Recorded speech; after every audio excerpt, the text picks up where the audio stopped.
Buongiorno a tutte e a tutti, siamo molto contenti di avervi qua anche oggi per questa nostra quinta conversazione sulla fauna del Veneto.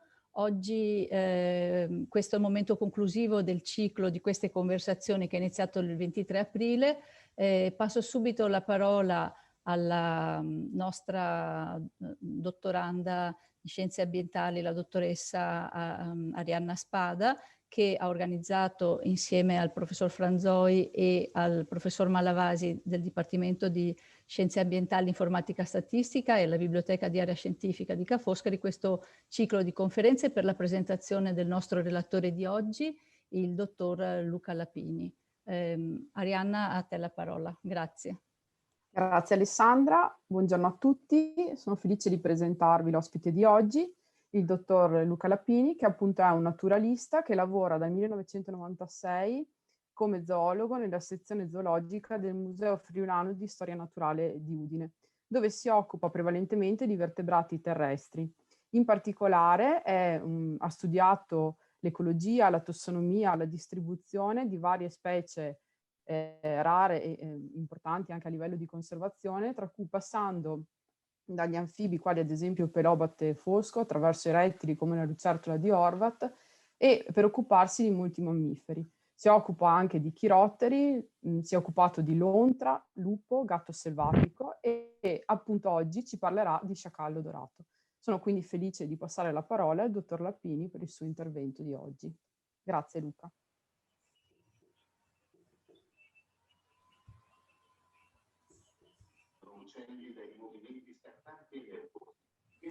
Buongiorno, sono molto contento di essere qui per fare un quattro chiacchiere su questa specie. Perché occuparsi di questa specie? È una specie molto interessante, soprattutto per il fatto che è un arrivo recente degli ultimi 8.000 anni, quindi è un arrivo post-glaciale e a differenza di molte altre specie che hanno la stessa origine anche in termini di tempo, è una specie che sta invadendo l'Europa adesso, sotto i nostri occhi. E quindi è particolarmente interessante monitorare questa situazione per varie questioni di cui parleremo estesamente oggi.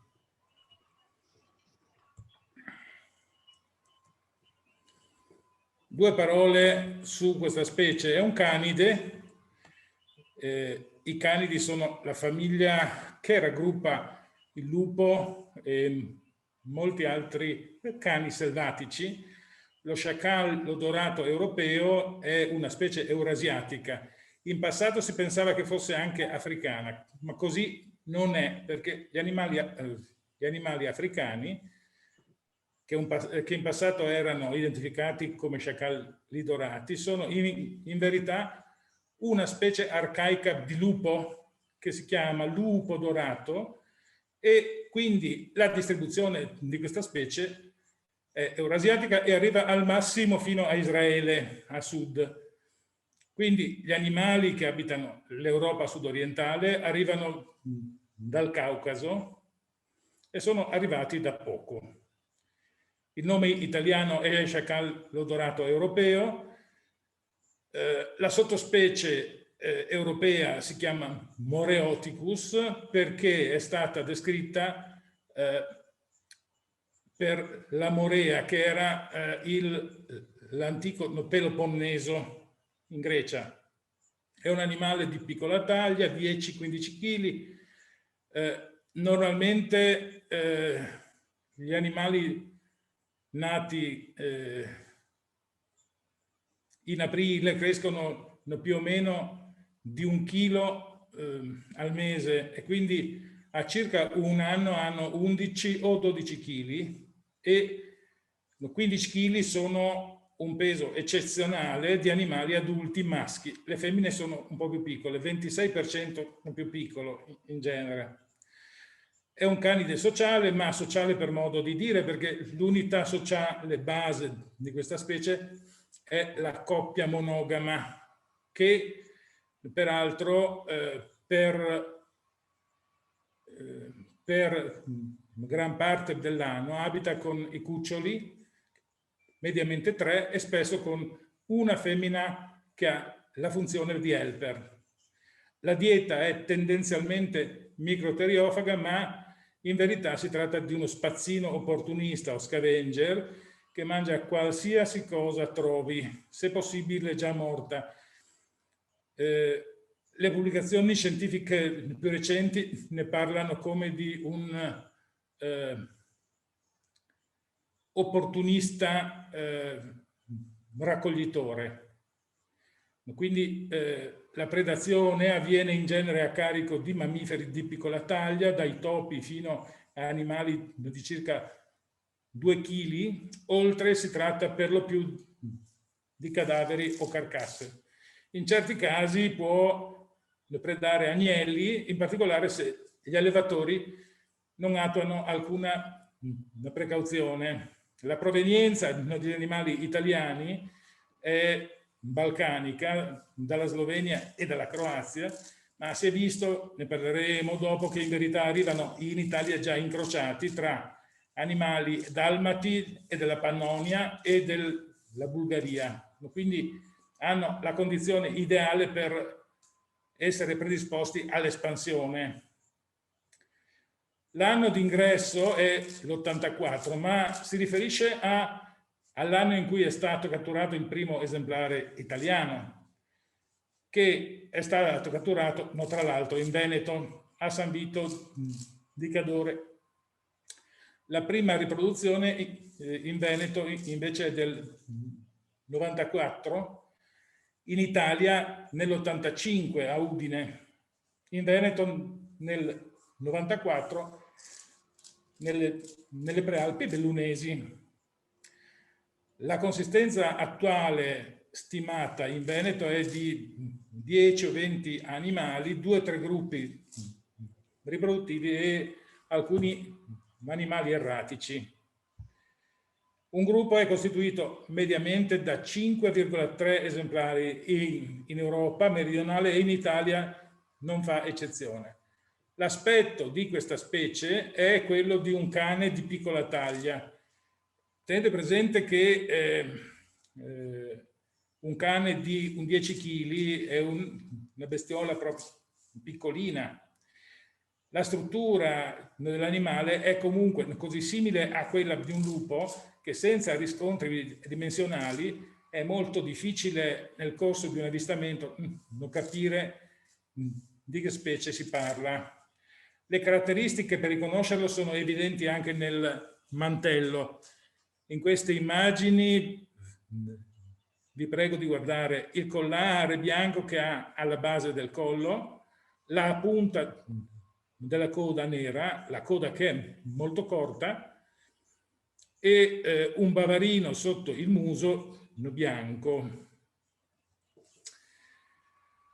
La specie, come molti canis, è illimitatamente interfertile col cane ed eccezionalmente col lupo. Il lupo però è un animale di taglia molto più grossa e quindi quando incontra uno sciacallo normalmente si fa tentare più che dal sesso, ma da questioni di competizione, e quindi uccide in genere gli sciacalli per un fenomeno che si verifica tra carnivori e che è noto come intra-guild competition. Il lupo in genere uccide gli sciacalli senza poi consumarli. Col cane lo sciacallo si incrocia eccezionalmente e in questa immagine ne potete vedere il fenotipo di una femmina pura, numero 1, il fenotipo di una femmina ibrida con un cane in Croazia, numero 2, e il 3 invece è il fenotipo del figlio di quest'ultima. Il 4 invece è un ibrido col cane della Slavonia. Uno degli effetti dell'ibridismo è spesso che compaiano esemplari melanici o bianchi, oppure spesso, come succede col lupo, con unghie bianche. In Italia per adesso non ci sono certezze di ibridismo. Noi abbiamo fatto studiare una femmina con un'unghia bianca della pedemontana pordenonese, ma che è risultata essere con certezza un animale puro, uno sciacallo. Quindi abbiamo anche confrontato i risultati di 2 diversi laboratori, uno in Italia e uno in Polonia, con lo stesso esito. Quindi per ora pare che non ci siano ibridi. Le caratteristiche diagnostiche di questa specie sono molto molto chiare, anche se ovviamente si tratta di caratteristiche craniali soprattutto. In particolare notate questo cingulum sull'M1, è un cingulum completo che non c'è né nel cane né nel lupo, dove è interrotto in mezzo. Guardate la differenza. Solo questo è un carattere già sufficiente per essere sicuri che si tratti di Canisaureus. Inoltre, se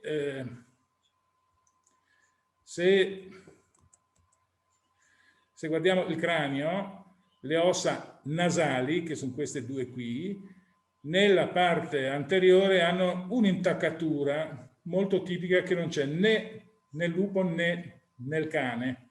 Quindi, avendo un cranio, è possibile essere sicuri. Poi ci sono altre caratteristiche, l'angolo temporale, che è di 48-47 gradi, e anche altre caratteristiche nei denti, sia della mascella che della mandibola. Sono tutti caratteri molto sicuri, tanto che Ferguson nell'81, studiando i crani degli allora supposti sciacalli africani, era arrivato alla conclusione che erano lupi, cosa che è stata poi confermata nel 2015 da verifiche genetiche. Il mantello anche ha caratteri molto evidenti, c'è una sella dorsale, la coda corta con punta nera, un collare alla base del collo, lo bianco, un bavarino sotto il muso bianco e la maschera facciale molto bassa, senza indentatura sotto all'occhio, che invece è tipica del lupo. Quindi se si riesce ad avere delle immagini sicure, anche a infrarossi, si riesce per lo più a riconoscerlo, ma in certi casi, se l'angolazione delle immagini non è ideale per apprezzare queste caratteristiche, ad esempio dall'alto, non si riesce a capire se si tratta di un lupo oppure di un sciacallo. Qui abbiamo un'immagine di uno sciacallo arrabbiato perché le cornacchie e le gazze gli contendono i resti di una carpa messa lì per attirare l'aquila di mare. Siamo in Romania e le immagini sono state scattate da Carlo Galliani, che era appostato sotto a un capanno molto particolare. Lo sciacallo è un onnivoro come la volpe, ma anche più, perché in verità mangia qualsiasi cosa trovi, ma è un predatore meno efficiente della volpe. Aprendo gli stomaci di volpe, infatti, si trova sempre qualche preda attivamente cacciata. Negli stomaci di sciacalli molto spesso ci sono soltanto rifiuti raccolti in giro. Rifiuti spesso con tanto di sacchetto della monnezza. Addirittura in alcuni stomaci abbiamo trovato soltanto escrementi di bovino freschi. Quindi alla fine è veramente uno spazzino.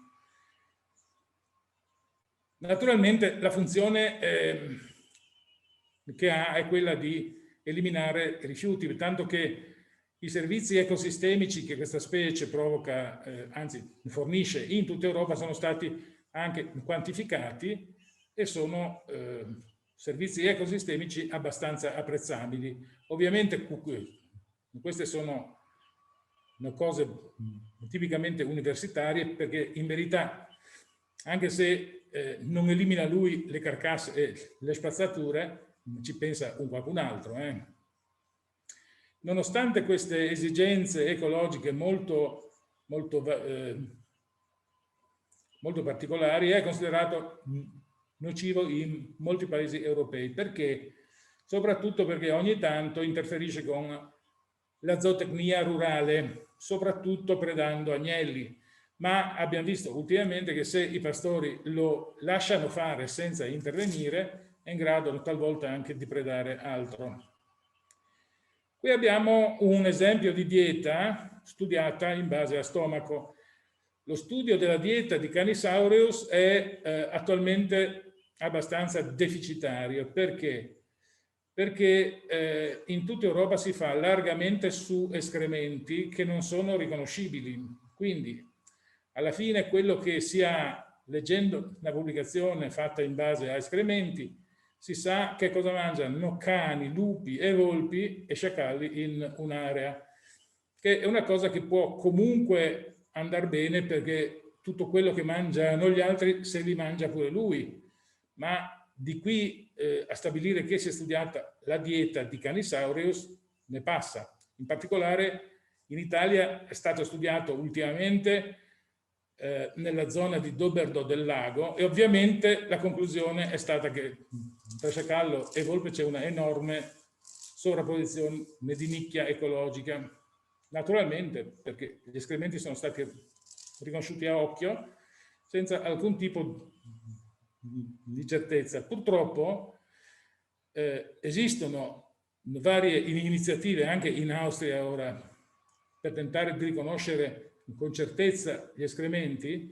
Non si riesce. Addirittura i cani molecolari addestrati sbagliano nel 25 o 30% dei casi. Quindi la cosa ideale sarebbe di iniziare a studiarli con le verifiche genetiche, cosa che non è mai stata fatta per ora. Ma guardiamo un attimo questa immagine. Questa immagine è ottenuta esaminando il contenuto stomacale di 157 esemplari riprelevati tra 1997 e 2009 nel corso della gestione venatoria annuale della specie in Bulgaria. No, come vedete, le colonne più alte sono comunque di ungulati che questa specie trova negli agroecosistemi collinari regolarmente attorno a fattorie e in letamai, perché i contadini eliminano le carcasse di animali morti per cause X nei letamai, e lo sciacallo e il lupo anche ne approfitta. Nella regione 2, sono zone montane forestate, la percentuale di ungulati aumenta perché oltre agli animali di fattoria, lo sciacallo trova cadaveri anche attorno alle altane di cacciatori, ed è un comportamento molto tipico in Bulgaria, ma anche in Italia ormai, in Slovenia, in Grecia. Lo sciacallo impara immediatamente a dirigersi verso le altane dove sente sparare, perché sa che i cacciatori poi eviscerano le prede in zona e seppelliscono spesso approssimativamente i resti. Quindi questo è il suo principale nutrimento. E poi ci sono micromammiferi, mesomammiferi. Mesomammiferi significa fino a 2 kg mediamente, uccelli selvatici che sono per lo più tracce, pesci e rettili.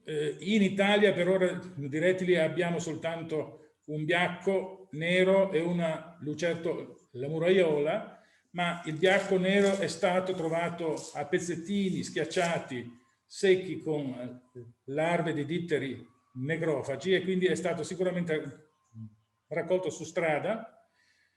Poi vegetali selvatici, uccelli domestici. Questa è una voce abbastanza presente, perché dove ci sono pollai lo sciacallo cerca di approfittare. Vegetali coltivati, è una specie che mangia moltissima frutta, ad esempio, e poi, guardando dentro gli stomaci, si trovano regolarmente sacchetti neri o bianchi della monnezza, ingoiati con la monnezza che c'era dentro, e anche confezioni alimentari di formaggi o altro. È una specie effettivamente scavenger. Qui abbiamo un'immagine della distribuzione originaria, cioè fino a prima del 2015, visto che le indagini morfologiche di Ferguson non erano state credute, si pensava che lo sciacallo fosse sia eurasiatico sia africano. Le verifiche biomolecolari del 2015 hanno chiarito che l'Africa è abitata da una specie diversa che assomiglia molto a Canisaureus, ma che non è uno sciacallo, ma è un lupo arcaico. Il fatto è estremamente interessante sul piano anche biogeografico, perché le origini del lupo fino ad allora si pensava che fossero nordiche. Con la scoperta di questa specie arcaica si deve concludere che le origini del lupo, come di moltissime altre specie di mammiferi, sono medio orientali. Allora, quando si è verificata la differenziazione, una linea evolutiva si è diretta in Africa e ha generato questo lupetto di piccola taglia, e un'altra linea si è diretta a nord e ha originato il lupo grigio, che è quello che conosciamo, che poi è arrivato anche in America, eccetera. Ora, quindi il dio Anubi, il quarto figlio di Amon-Ra e tutore del regno dei morti, in verità non era uno sciacallo, ma un lupo arcaico. Ferguson se n'era accorto soltanto esaminando la morfologia craniale, perché effettivamente se si esaminano gli animali Anthus, cioè Canis Anthus, questo lupo rosso africano, della parte alta dell'areale, si vede che il fenotipo esterno è intermedio tra quello di Canisaureus e di Canis Anthus. E perché? Perché in passato si è sicuramente incrociato nella parte settentrionale del continente africano, al punto tale che gli animali che abitano l'Egitto sembrano davvero uno sciacallo di taglia molto grande, che era chiamato Canis lupaster, infatti. Attualmente c'è ancora poca sintonia tra gli specialisti sul fatto che lupaster sia una specie a sé oppure una forma un po' grande di Canis Anthus. Vedremo, perché le conoscenze sono in fieri.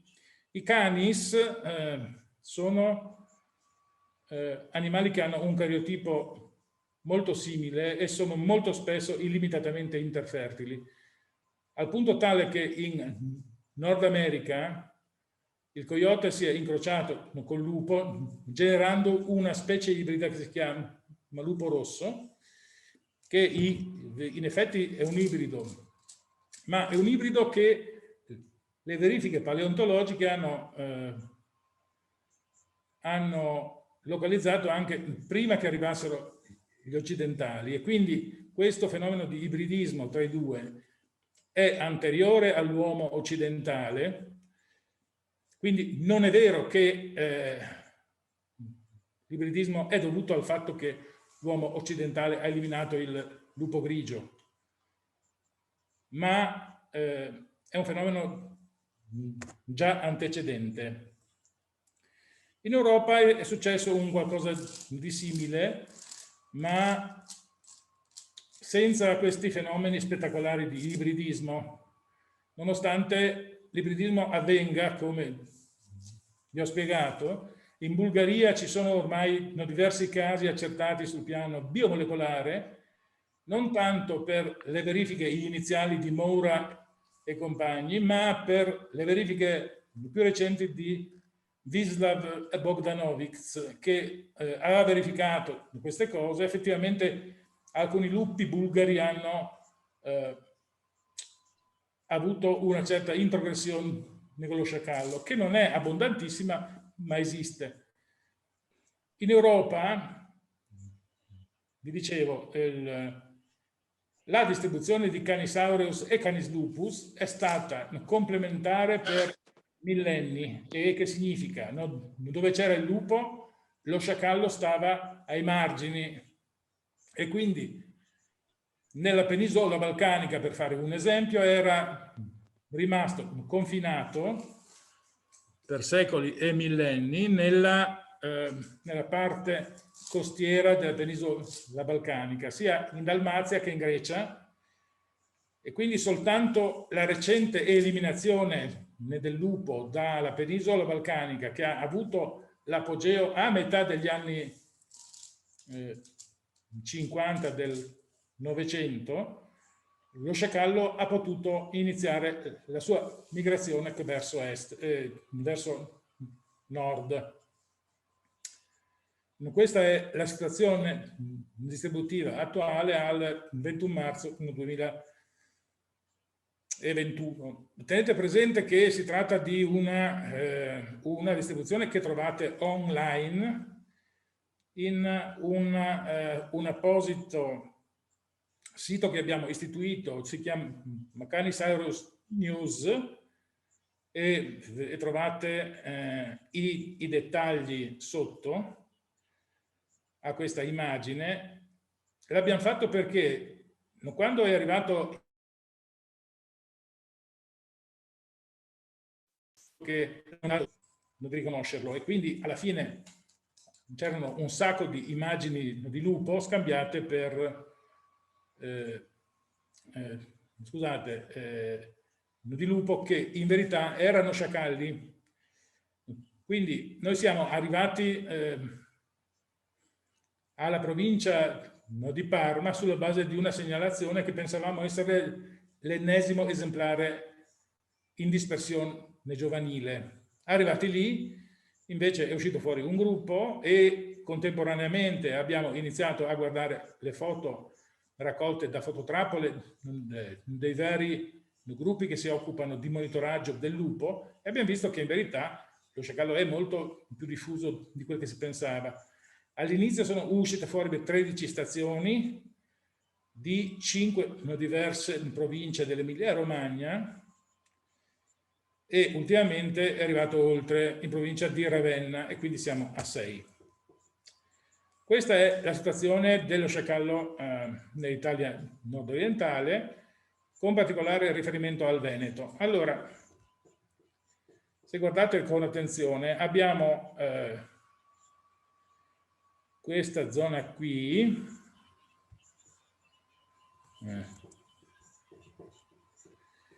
che è quella in cui la sua riproduzione è stata dimostrata più anticamente, la zona Rivamonte Agordino. Successivamente abbiamo individuato un gruppo qui, nella zona della Val Visdende Alta, e ancora più recentemente qui, che è nella zona del Comelico. Contemporaneamente è uscito fuori un gruppo qui, in provincia di Verona, nella zona del lago di Garda. Le indagini qui sono partite da una femmina investita. Se ci sono femmine giovani investite, di solito si tratta di femmine helper. Le helper non si spostano dal loro gruppo di origine, quindi se si interviene immediatamente con i richiami di gruppo territoriale, si riesce a individuare il gruppo, e questo è successo per esempio qui, ma è successo anche qui. Questo è però troppo recente e ancora non è aggiornato. Un dato ancora più recente è qui, c'è un investimento di un esemplare a Follina, che è probabilmente di questo gruppo qui, che abita le cave in provincia di Pordenone, nella zona di Caneva. Quindi attualmente, da quel che si capisce, ci sono molti dati isolati. Questo per esempio dovrebbe essere Sant'Ona di Piave, e qui ce ne sono altri della provincia di Venezia, ma sono apparentemente di esemplari isolati, maschi giovani in dispersione. Anche questi sono della provincia di Treviso, e in provincia di Treviso ce ne sono molti di morti, ma sono tutti maschi giovani in dispersione, che si riconoscono anche soltanto dal peso. Per farvi un esempio, il maschio investito qui da 15 giorni a Follina è un animale di circa 10 kg, quindi è un animale dell'aprile precedente in dispersione, probabilmente dal nucleo popolazionale più vicino, ma non è che si sappia, perché la dispersione dei maschi giovani può procedere abbastanza rapidamente. Loro possono fare anche 2 o 3 chilometri al giorno, e se per puro caso vanno avanti in linea retta, in un mese possono fare anche 90 km ovviamente. Quindi in genere così non è, ma insomma la possibilità esiste.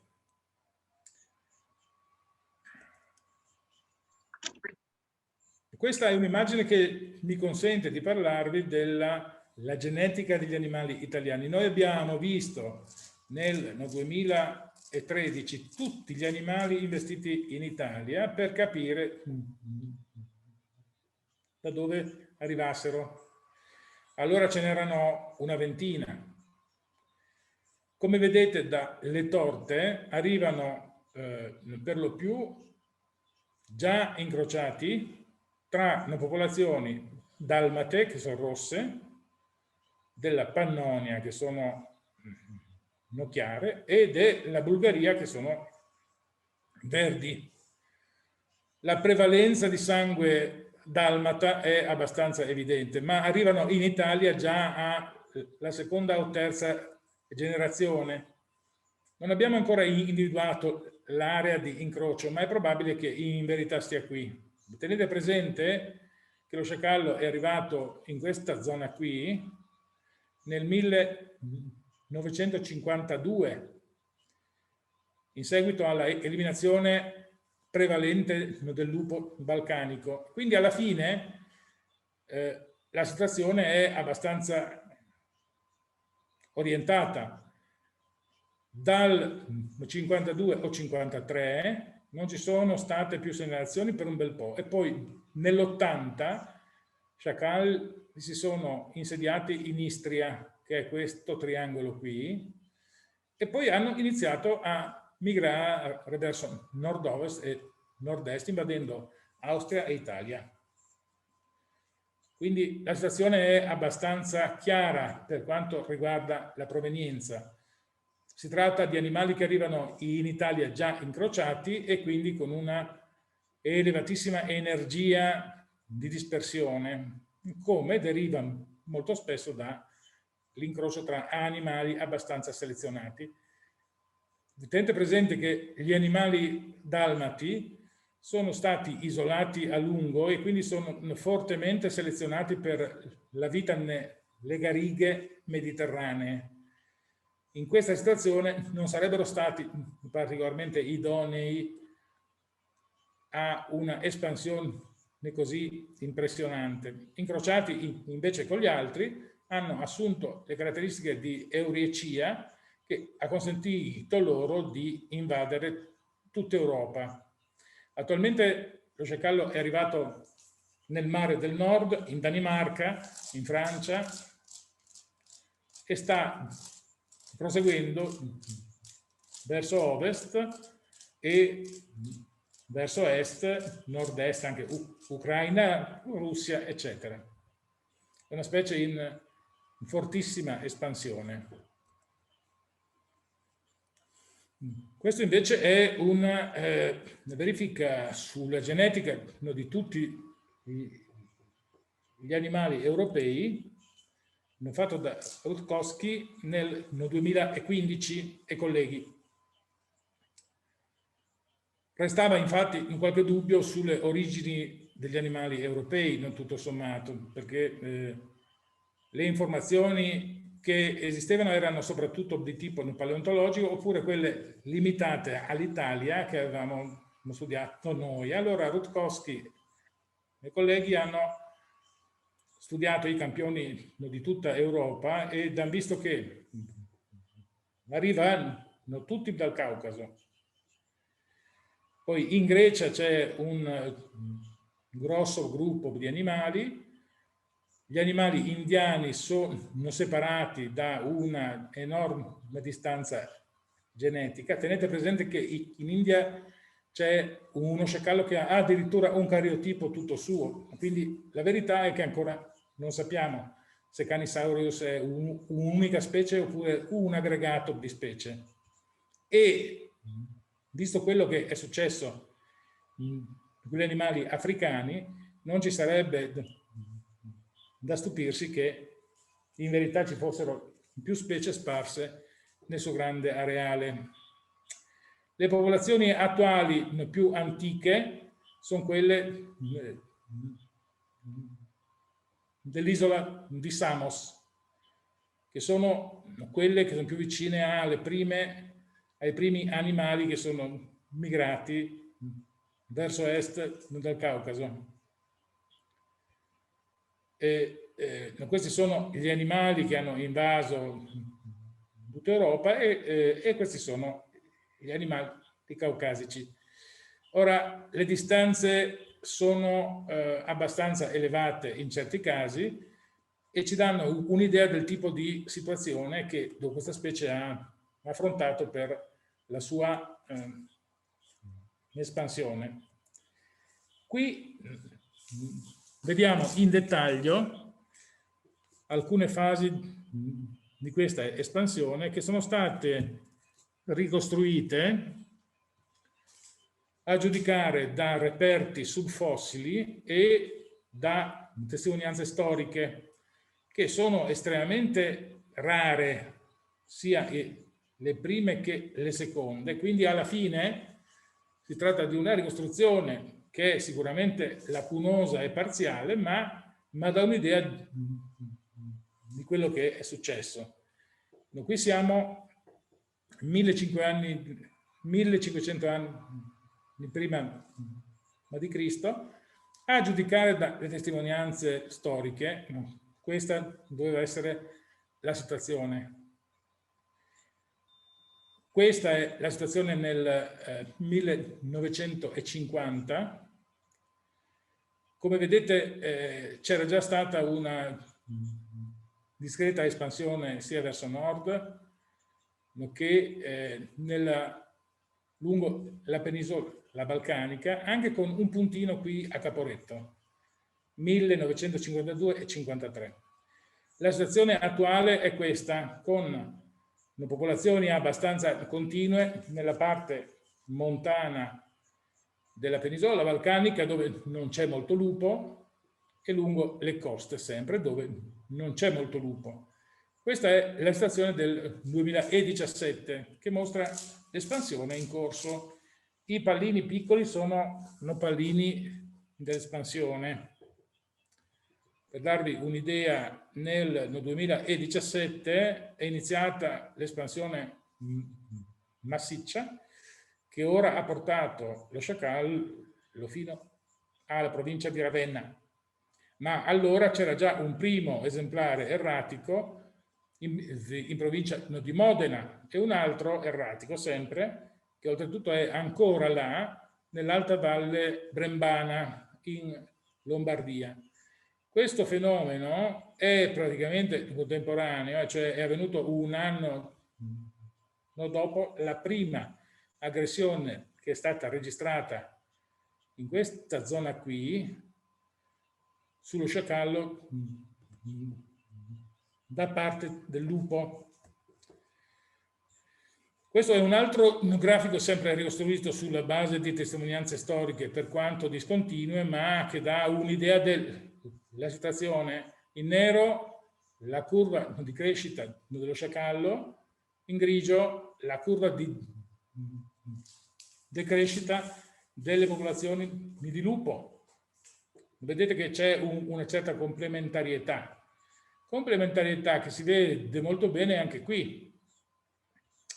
In blu il lupo nel 1500.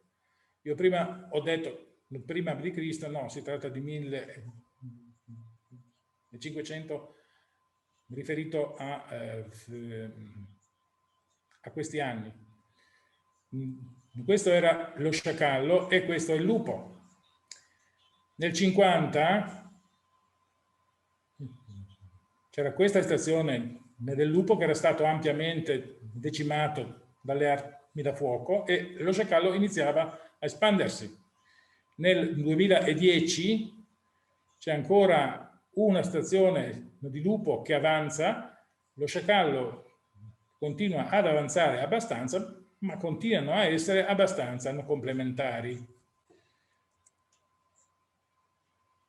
Le caratteristiche ambientali che lo sciacallo lo predilige sono poca neve, presenza antropica abbondante, molti coltivi tradizionali, molta acqua e poi rifiuti e molte risorse antropiche disperse sul territorio. Si tratta di una specie antropofila.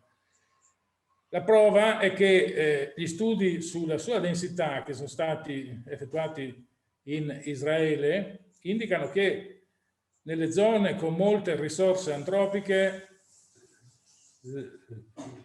la densità popolazionale di sciacalli può essere molto più elevata che in ambienti naturaliformi, molto più che significa anche 5 volte più elevata, per il semplice fatto che trova un sacco di risorse antropiche. Le ricerche, come si fa a cercare questa specie che è rigorosamente notturna in presenza di uomo? Si parte da una verifica critica dei dati pubblicati e d'archivio, se ci sono, e poi si fa un inizio di raccolta di nuove informazioni. Il metodo è con la verifica di nuovi reperti oggettivi, che sono sia i cadaveri, ad esempio, di animali investiti, sia la verifica di avvistamenti, anche se in generale non si usano molto. B, la realizzazione di campagne di stimolazione acustica. È questo un sistema che è stato messo a punto solo recentemente da Giorgos Giannatos, che è uno specialista greco che nel 2001 ha prodotto un primo rapporto per il WWF greco e successivamente l'ha pubblicato nel 2004 su una rivista scientifica belga, e da allora abbiamo iniziato a usare anche noi questo sistema. Lo sciacallo è una specie sociale che si muove a piccoli gruppi territoriali riproduttivi.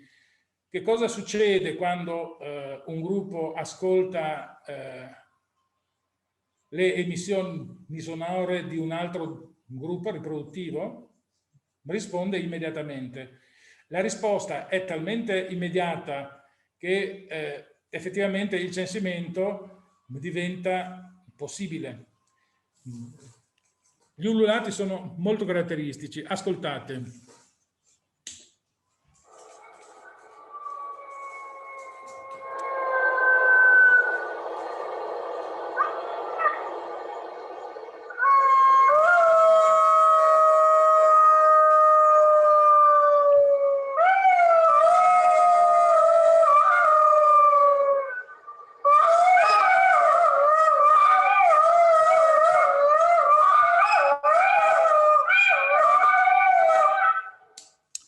Vi faccio osservare subito che è una cosa che sicuramente mi avreste poi chiesto voi, no? Come si fa a distinguere questi ululati dagli ululati di un gruppo di cagnetti di piccola taglia? Beh, i cagnetti di piccola taglia in genere abbaiano, almeno in qualche volta, non sempre, ma soprattutto non emettono la firma acustica finale, che è quella sorta di wow wow wow finale che rende inconfondibili gli ululati di gruppo di questa specie.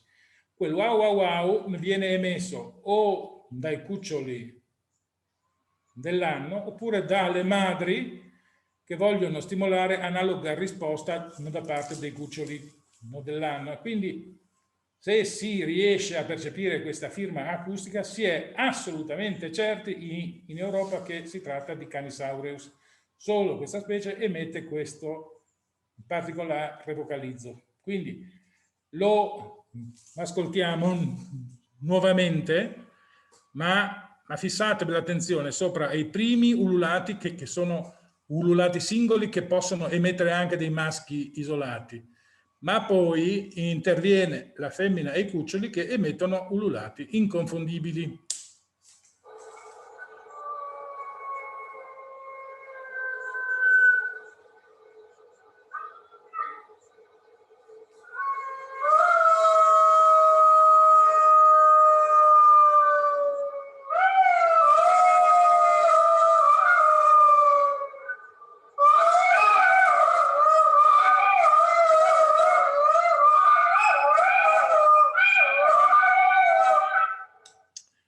Allora, la prima parte delle vocalizzazioni, che sono ululati singoli, possono essere emesse anche da cagnetti di analoga taglia. Tenete presente che il tono sottile di questi ululati non è correlato alle capacità canore, ma alla taglia degli animali.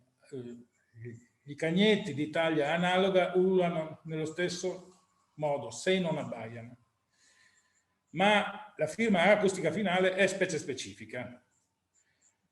La terza tappa è la rappresentazione cartografica di tutti i dati esistenti che possono, anzi dovrebbero essere approfonditi anche con l'utilizzo di fototrappole. Perché non si usano avvistamenti? Perché abbiamo visto che un avvistamento sicuro di sciacallo, sicuro per il pubblico, è sempre una volpe con la rogna sarcoptica. Quindi alla fine, per intenderci, la volpe con la rogna sarcoptica è questa. Il pubblico non ha ancora introiettato le caratteristiche di Canisaureus in Italia, ma non soltanto in Italia, in tutta l'Europa neocolonizzata, e quindi alla fine non si può considerare gli avvistamenti salvo che non si riescano a dimostrare con le fototrappole oppure con il censimento bioacustico oppure con investimenti. In alto a sinistra c'è uno sciacallo e in basso a destra un lupo. Come vedete, anche riconoscere nel corso di un avvistamento lupo e sciacallo è tutt'altro che banale. È per questo che abbiamo fatto quel sito Canisaureus News, che è a disposizione di tutti e che mette tutti in grado di riconoscere gli animali. Questo è un dato di archivio, il primo sciacallo abbattuto in Italia dell'84, in basso la femmina abbattuta nell'87 e successivamente abbiamo individuato il cucciolo dell'85 che era stato imbalsamato da un cacciatore. Qui altri dati di archivio, delle foto e un cranio. E qui la verifica di nuovi reperti oggettivi sia con fototrappole, sia con animali investiti, sia con le campagne di stimolazione acustica. Questo è un maschio isolato che ulula e ulula come le prime vocalizzazioni degli ululati che io vi ho fatto sentire. Qui ancora utilizzo di fototrappole che consentono sia di avere informazioni su Canisaureus sia sulle specie che coabitano con esso. Guardate queste immagini che sono interessanti. La volpe ha i calzetti e le orecchie neri, la coda lunga con la punta così bianca, lo sciacallo invece ha la coda corta con la punta nera e non ha né calzetti né le orecchie nere. Questa è un'immagine descrittiva dei rapporti tra volpe e sciacallo sulla base di un campionamento con le fototrappole fatto in Carso. In questo periodo c'erano molti sciacalli in una zona frequentata da volpe, qui, e come vedete nel periodo in cui ce n'erano pochi la volpe era abbastanza abbondante. Nel periodo in cui invece ce n'erano molti, la volpe si spostava. Questo è un fenomeno molto tipico. Qui è un altro evento da intra-wild competition, 2 sciacalli che uccidono una faina. Non l'hanno consumata subito, ma hanno aspettato che marcisse. Queste sono alcune evidenze di rapporti tra lo sciacallo e alcune specie di interesse coordinatorio, fatte in Serbia, per cui al di là di qualsiasi sospetto di protezione, in quanto i serbi non sono molto teneri con i carnivori. Come vedete, interferenze non paiono esserci. Ancora qualche testimonianza occasionale, un abbattuto per errore. Gli abbattimenti per errore sono abbastanza frequenti perché i prelievi di volpe avvengono la notte col faro, nell'erba alta, e l'errore è abbastanza in agguato. È per questo che inseguiamo i gruppi man mano che si formano e si spostano, perché vogliamo evitare di vedere tanti cadaveri. In basso c'è un gruppo che era presente nel 2013 ad Oberdo, che era abbastanza numeroso. Questa è un'immagine che mi consente di parlarvi della interazione tra lupo e sciacallo. Questa è la prima femmina abbattuta in Italia da un lupo e che probabilmente ha provocato la partenza dell'espansione del 2017. Attualmente ci sono altri 3-4 casi sia in Alto Adige che in Friuli. Ho finito. Se vediamo un video di grande interesse che è stato prodotto ultimamente da un fotografo naturalista della zona di Aiello, del Friuli, in provincia di Udine, è un video eccezionale che mostra immagini che normalmente non possono essere viste perché le tane di tasso che lo sciacallo utilizza sono in genere ricavate all'interno di enormi siepi spinose, inaccessibili sia dall'uomo normale che da fotografi. In questo caso, invece, nell'inverno scorso è passato un macchinario che ha praticamente eliminato la copertura arbustiva e quindi Stefano Pecorella ha potuto fare questa serie di riprese a primavera che sono assolutamente eccezionali, sia per questa ragione, sia perché la tana, che è una tana storica che abbiamo scoperto nel 2018, non è stata utilizzata probabilmente dalla coppia anziana perché appunto scoperta non era più considerata sicura. Invece la coppia di figli ha pensato che poteva usarla e Stefano ne ha giustamente approfittato.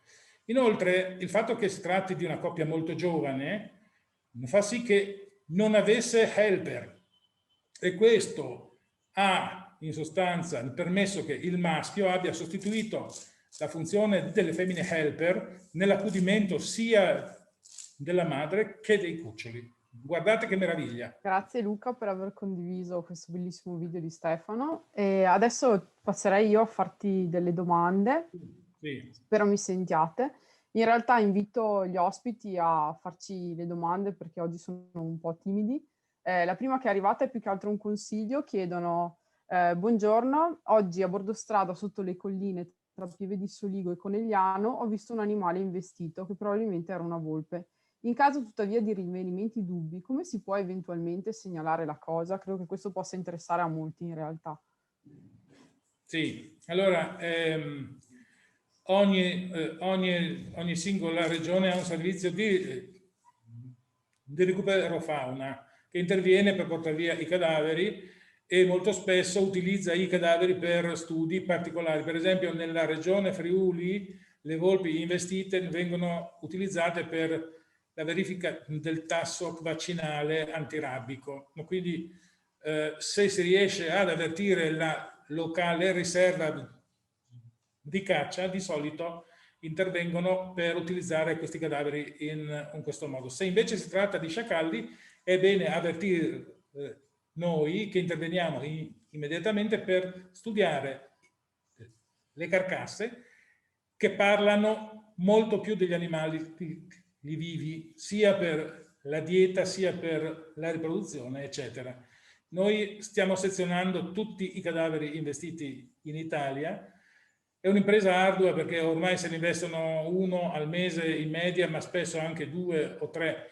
Quindi siamo sempre indietro, però dallo studio degli stomaci escono fuori un sacco di informazioni ecologiche, dallo studio delle gonadi altro, dallo studio dei parassiti sono usciti fuori un sacco di dati interessantissimi, nuovi per l'Italia, addirittura con parassiti mai segnalati in Italia prima. Insomma, nell'insieme merita sempre usare queste carcasse nel modo migliore. Tenete presente che ogni volta che c'è un investimento si scatenano i desideri più assurdi, in quanto i singoli enti locali vogliono appropriarsi di una carcassa non per averla montata. Ora è bene indicare che noi non siamo assolutamente interessati a cadaveri impagliati, ma ci interessano i dati, quindi i cadaveri che vengono raccolti li studiamo e poi vengono affidati all'ente che ne fa richiesta sul territorio regionale. Per esempio, la femmina che è stata investita a Lison all'inizio di quest'anno finirà al Museo di Venezia. Il maschio giovane investito ora in quel paese in provincia di Treviso che ho citato, Follina, probabilmente finirà anch'esso in un istituto veneto. Si tratta soltanto di mettersi d'accordo. L'importante è che non vadano persi i dati, quindi segnalare la presenza di questi cadaveri è fondamentale. Mi ricollego a questo che stai dicendo, Luca, e volevo chiederti, hai notato, ovviamente immagino che voi stiate studiando anche il contenuto degli stomaci, no? Degli sciacalli che trovate investiti, come stavi anticipando prima. Avete trovato differenze rispetto agli studi che hai mostrato prima nella presentazione, come tipo di dieta, dall'analisi appunto degli stomaci? Guarda, da quello che abbiamo visto,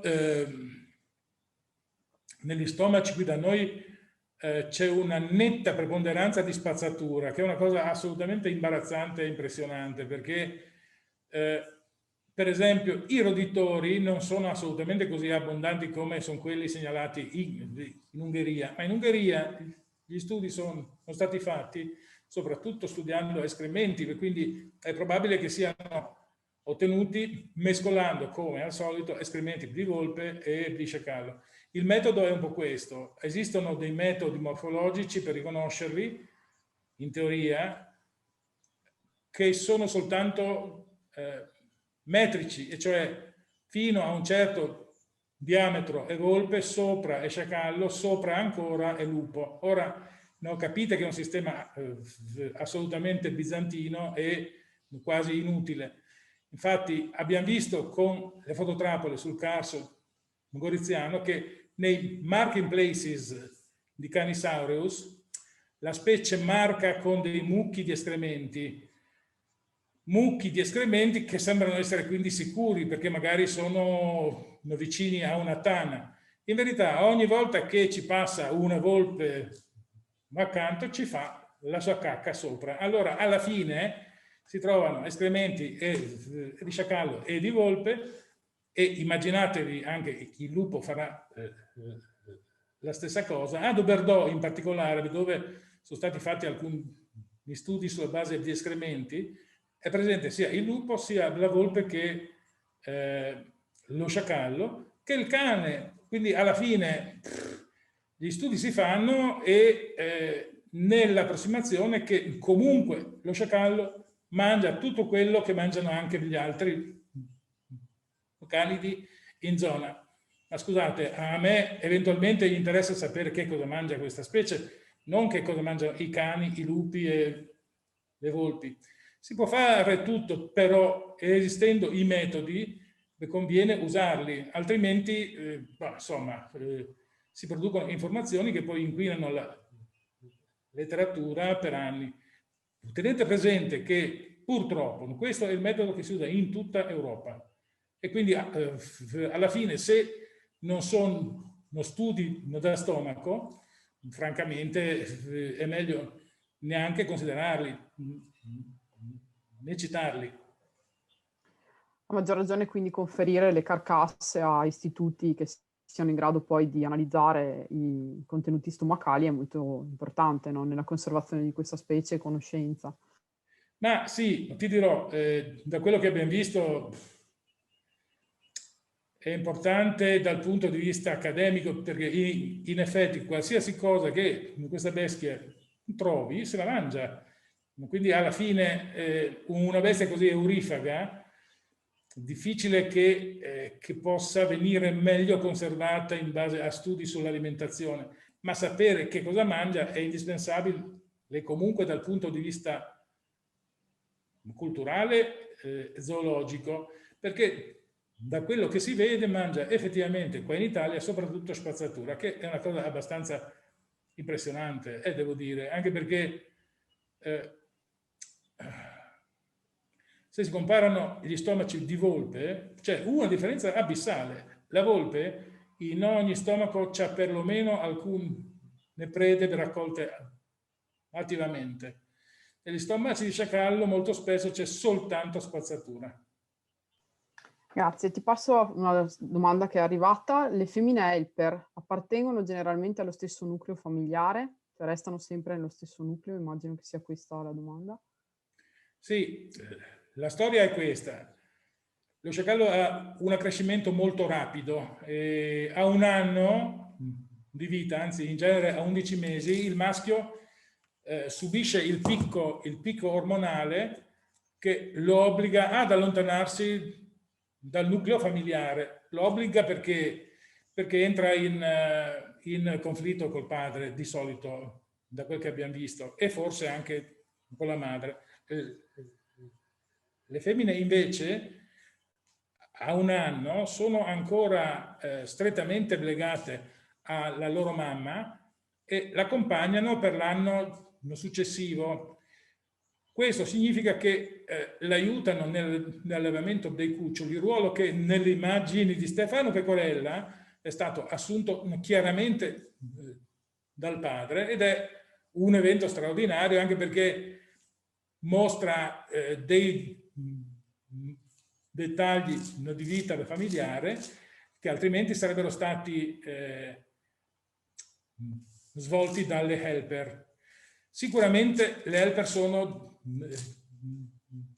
figlie della stessa madre.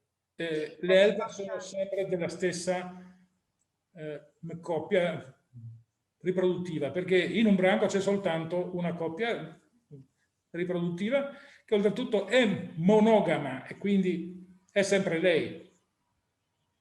Comunque posso anticipare finché Arianna si riconnette alcune domande Sì. che sono state presentate nella nostra chat. Una è di Lorenzo che dice: riguardo la femmina investita nel Veronese e al nucleo successivamente identificato, si conosce o si è potuta ricostruire l'origine dei riproduttori? No, ancora no. In Italia non c'è nessuno che faccia niente di genetica più su sciacallo, che è una cosa che a noi disturba un po', perché si potrebbero fare le parentele a volere. La realtà è che è una specie che, forse per il nome, non sembra avere lo stesso interesse o rango che ha il lupo, ad esempio. Sapete il perché anche? Perché è una specie che non provoca allarme sociale e quindi l'esigenza di investirci sopra è molto inferiore e questa forse è la verità più vera. Ecco, grazie. Abbiamo un'altra domanda da Silvia. che chiede: branchi diversi quindi possono tranquillamente coesistere in uno stesso territorio? Tendono a riunirsi o ad allontanarsi l'uno dall'altro nel momento in cui si rendono conto di essere vicini? Di solito sono territoriali i gruppi riproduttivi, che significa che il gruppo, anzi i genitori, no, difendono l'area privata di branco attivamente. Quello che vediamo in genere è che i cuccioli stanno in un'area core al centro del territorio di branco e gli adulti si recano agli estremi. Unendo i punti estremi si ottengono territori, dimensioni molto diverse, che vanno in condizioni di eccezionale abbondanza di risorse 1 chilometro quadrato fino a 20 chilometri quadrati. Mediamente in Italia, da quel che abbiamo visto in base ai censimenti bioacustici, si va sui 250 o 500 ettari. Tenete presente che nell'ambito di 1000 ettari in Italia ci può essere un gruppo, 2 gruppi o 3 gruppi. Quindi alla fine il calcolo è presto fatto. Le massime densità italiane sono di 3 gruppi in 1000 ettari, il che significa all'incirca 300 metri a testa.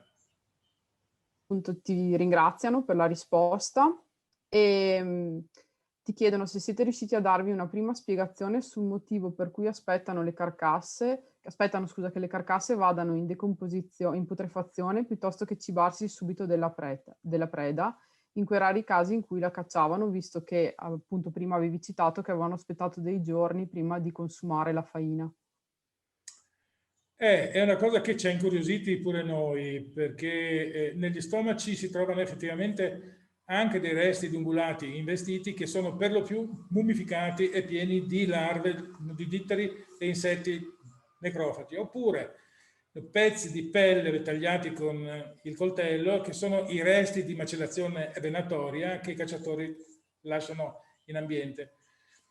È probabile che ci sia anche la possibilità che qualche giovane ungulato venga predato attivamente, però la verità è che la prevalenza è di cercare di recuperare animali marci.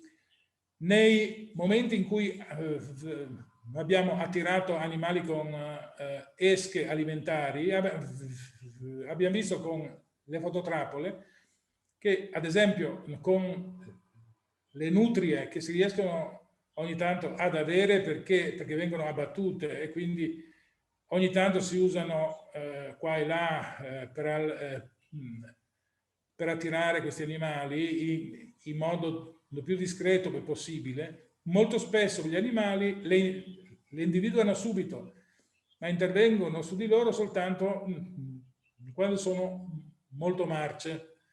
Sapere il perché secondo me è un po' difficile, però forse c'è qualche questione anche di ordine evolutivo e fisiologico.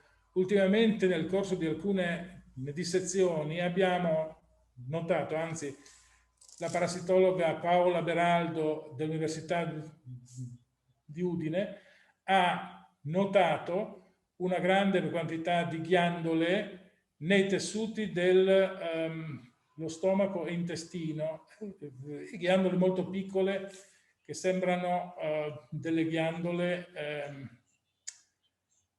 in grado di produrre situazioni che combattono infezioni. Ora, non potrebbe anche essere che loro siano attrezzati per questo tipo di alimentazione ed effettivamente, guardando che cosa è contenuto dagli stomaci, viene da pensare che siano particolarmente attrezzati per queste situazioni. Grazie Luca. Non vedo in chat altre domande, quindi Io colgo l'occasione per ringraziarti per la bellissima presentazione, molto esaustiva che hai fatto. E colgo la... Ringrazio anche Stefano Pecorella, è il giornalista che ha montato in modo molto simpatico alcune delle immagini e sequenze di Stefano, che sono tutte pubblicate su una rivista di fototrapolaggio, sono pubblicate il 16, quindi se andate a guardare si chiama www.fototrapolaggio.it. Lì c'è tutta una serie di osservazioni fatte da Stefano in base ai video, e tutti i video, quindi è un lavoro monumentale, ma che mette a disposizione di tutti immagini, vi assicuro, assolutamente uniche in un ambito europeo. Grazie, ricordo anche che Luca ci ha fornito una serie di materiali che poi invieremo la prossima settimana ai partecipanti per approfondire, anche tra i quali anche il link del video che vi abbiamo mostrato e altri materiali appunto che vi serviranno se avete interesse a approfondire l'argomento. Sì, Grazie ecco, Luca. magari è possibile anche fornire loro l'indirizzo della rivista di fototrapolaggio su cui Stefano ha pubblicato i video e i contenuti. Tenete presente che tutto quello che io vi ho raccontato è messo per iscritto e sia pubblicato in una rivista online, sia negli esiti di un convegno che c'è stato in aprile. Quindi avete, quando Arianna vi invierà il tutto, i contenuti di quello che vi ho raccontato anche per iscritto. Quindi sarà più facile ricordare. Grazie Luca, sì, invierà alla biblioteca tutto poi, insomma, la settimana prossima anche la registrazione dell'evento che stanno vedendo ora. Grazie ancora, passo la parola adesso al professor Franzoi per la conclusione e poi ad Alessandra. Arrivederci. Sì, buonasera, io saluto tutti, ringrazio il dottor Lapini che ha concluso in modo eccezionale questa serie di conversazioni facendoci, diciamo, un quadro esaustivo, interessante, aggiornato sul pezzo dello sciacallo, questo animale secondo me affascinante di cui mi sono subito innamorato sulla base appunto di questa conferenza, e spero di non essere il solo. Credo un animale affascinante che sta sfruttando secondo me anche l'uomo, nel senso che probabilmente la sua diffusione è legata a diversi aspetti di cambiamento dell'uso del territorio, di sviluppo di popolazioni di ungulati, eccetera.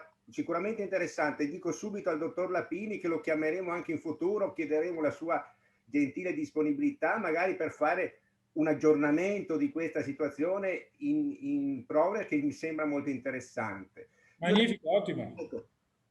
Molte grazie. Tenga presente che effettivamente questa specie è particolarmente affascinante per tutti gli aspetti che lei ha detto, ma anche per un fatto, perché risponde alle stimolazioni quasi sempre nel periodo giusto, che è una cosa che ti mette in comunicazione con un animale che altrimenti è invisibile.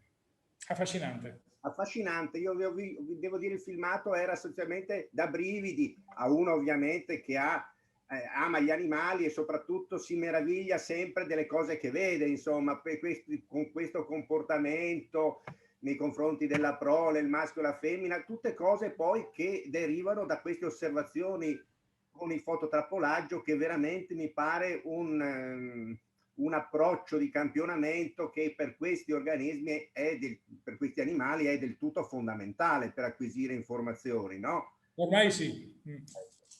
Quindi ringrazio il dottor Lapini per questa, diciamo, conferenza scoppiettante, per permetterci di chiudere in bellezza un ciclo che mi sembra sia stato nel complesso molto interessante. Ovviamente non c'era nessuna velleità di essere esaustivi su un argomento così vasto come la fauna terrestre, anche se limitatamente a una porzione di territorio come il Veneto, ma dove abbiamo visto veramente la grande varietà, e diciamo le conversazioni forse avevano lo scopo di sollevare, ecco, una curiosità più che essere esaustive di argomenti che sono veramente eccezionali. Spero, ecco, che questo riscontro che abbiamo avuto sia anche, diciamo, un segnale di un aumento della sensibilità nei confronti della fauna, perché per gestire la fauna ci vuole una sensibilità nei confronti di questi organismi che devono convivere con noi, con cui noi dobbiamo avere maggiori attenzioni, no? Dove poi la convivenza, secondo me, è del tutto possibile, no? È avvenuta finora e quindi ritengo queste conversazioni molto interessanti. Non voglio dire altro, ringrazio ancora il dottor Lapini e passo la parola a Alessandra per la chiusura, diciamo, definitiva di questo ciclo. Grazie Piero, grazie naturalmente al dottor Lapini per questo intervento molto interessante. Il mio ruolo adesso è anche quello di tirare un po' le fila rispetto a tutto il ciclo, perché appunto per noi è un po' una consuetudine lavorare su questi temi, e però per una biblioteca accademica magari potrebbe sembrare anche un po' strano, perché non è il compito principale di una biblioteca, però per un'alchimia, diciamo, fortunata, siamo riusciti a combinare diverse sinergie, ed è per questo che appunto a conclusione di questo ciclo vorrei semplicemente condividere con voi una rapida riflessione anche sul ruolo che le biblioteche hanno e del perché si organizzano queste attività, specialmente una biblioteca accademica, no? Perché cosa fanno istituzionalmente le biblioteche? Di solito acquistano, gestiscono e mettono a disposizione contenuti informativi autorevoli a sostegno di ricerca e di didattica. Nel nostro caso, e da tempo, la biblioteca di area scientifica ha anche ampliato il suo orizzonte, e proprio naturalmente in collaborazione con i nostri dipartimenti scientifici, anche a sostegno di quella che viene definita la terza missione, il terzo pilastro adesso dell'università. E quindi abbiamo inglobato tra le nostre attività l'organizzazione di eventi che proprio favoriscano la circolazione di informazioni scientifiche ad un pubblico che non è più solo interno, e in questo modo potenziando la circolazione di contenuti autorevoli in forme anche divulgative, ma non per questo meno rigorose nei contenuti e nel metodo. Ed è in questo contesto particolare in cui in realtà tutti siamo chiamati a prestare attenzione ai temi di sostenibilità, si sente parlare di transizione ecologica, che trovo particolarmente significativo che proponiamo dei temi di carattere ambientale con il contributo dei nostri docenti, dei nostri dottorandi e di studiosi che abbiamo avuto durante questo ciclo, studiosi di istituzioni culturali e anche professionisti, in un mix di competenze e conoscenze che quindi attraverso la biblioteca vengono canalizzate e facilitate. La biblioteca quindi diventa un luogo di confronto e anche di interazione tra diversi saperi, e promotrice di una condivisione di conoscenze e di relazioni tra università e territorio. Quindi devo ancora ringraziare di cuore Piero Franzoi, Stefano Malavasi e Arianna Spada, che con la biblioteca hanno contribuito a organizzare questo evento del nostro Dipartimento di Scienze Ambientali, Informatica e Statistica, insieme al dottor Luca Lapini oggi, e poi a Mauro Bon, che avete conosciuto nelle puntate precedenti, a Paolo Turin, a Jacopo Richard e Francesco Scarton, che sono intervenuti nelle sessioni precedenti perché hanno portato un loro contributo che comunque rimarrà disponibile al pubblico nel nostro canale YouTube. Naturalmente ringrazio le colleghe della BAS che, come avete visto, ci hanno aiutato a curare tutta la parte tecnica, e come diceva prima Arianna, veniva menzionato il fatto che a tutti gli iscritti a questo ciclo di conferenze verrà mandato il link con la registrazione, più tutti i link in questo caso che il dottor Lapini ci ha fornito, proprio per completezza informativa. Aggiungo solo una cosa. Prego Luca. Se posso dire una cosa, la divulgazione e la scienza devono dire le stesse cose ma con linguaggi diversi. Perfetto, perfetto. In 5 parole ha detto quello che ho detto in 3 minuti. Mi sembra un'ottima sintesi. Grazie. E per chiudere volevo solo annunciarvi che, visto anche il riscontro positivo che hanno avuto queste iniziative, un interesse, una partecipazione dell'audience piuttosto ampia e ricca di quesiti, che poi ci hanno seguito attraverso i video di YouTube, visto anche l'interesse dei media, abbiamo trovato stimolo per appunto affrontare anche nuove sfide. Abbiamo nostra intenzione, insomma, quella di andare avanti su questo fronte. E l'idea è quella di proporre altre conversazioni, sempre su temi naturalistici e ambientali, con l'auspicio che ci possiate seguire. Non vogliamo anticiparvi di più, ma vedremo che cosa ci porta l'autunno. Quindi, dunque, grazie e rimanete in contatto con noi. Grazie a tutti. A voi. Grazie ancora, Luca.